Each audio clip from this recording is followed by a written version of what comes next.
lenye uhuru pasipo umoja ni taifa dhaifu.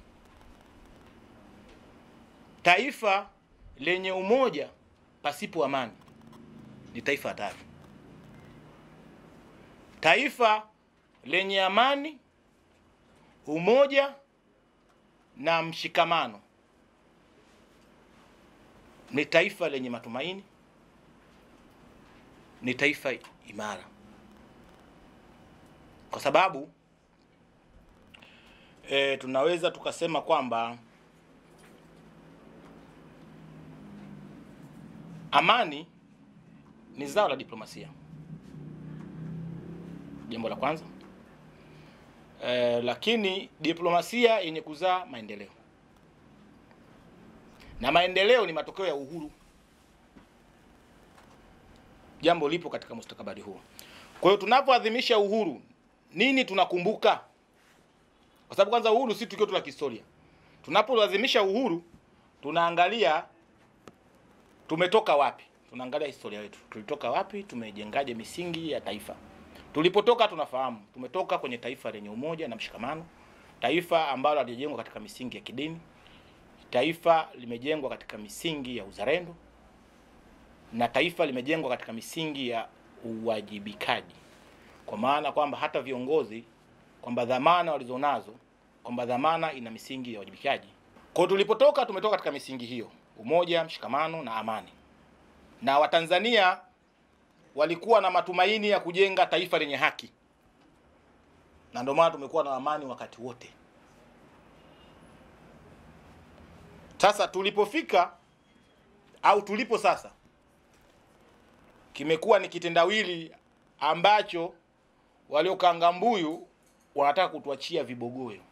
Tulipo sasa, watu wameanza kuzungumzia masuala ya udini, ambapo sisi hatukujengwa katika misingi ya udini. Hili ni taifa uhuru, taifa lenye umoja na mshikamano, ambao nyakati zote tumepiga vita udini, tumepiga vita ukabila. Tumejijenga kama Watanzania, tunazungumza lugha moja, watu uhuru, tunatoka sehemu moja kwenda nyingine. Hata ukisikia mtu anakugongea usiku wa manane, unajua ni jirani anahitaji msaada, utakwenda kumfungulia. Lakini tunapotaka kwenda sasa, kwamba ukisikia mtu anagonga mlango unajiuliza ni nani? Ni ofisa wa kutoka idara fulani au wasiojulikana, au kuna shida gani? Ambapo hatupaswi kufika huku, na hii ndo hatari ambayo tunabidi tuikemee. Kitu cha kwanza, kauli za udini zinapaswa zikatazwe, zikatwe mizizi. Hazifai. Tujenge taifa lenye umoja, kwa sababu taifa lenye umoja ni taifa imara. Taifa lenye umoja ni taifa ambalo linaweza likakabiliana na matishio yoyote ya amani, au likakabiliana na adui wa taifa ambao anataka kuisambaratisha amani, aidha alitaki taifa mema. Kwa hiyo kauli za udini ambazo zinaanza sasa hivi zinapaswa kukemewa vikali. Vita ya udini ni vita mbaya sana. Vita ya kiimani ni vita mbaya sana. Na tusipokuwa wakali hapa, serikali na wadau mbalimbali, tutatengeneza taifa ambalo lenye hatari kubwa. Tutapoteza hadhi ya taifa, ambapo vizazi vinavyokuja kurudisha hadhi ya taifa itakuwa ni gharama kubwa sana. Kwa hiyo ni vyema mashehe, masharifu, mapadri, maaskofu, ni vyema sana kuacha kauli za udini.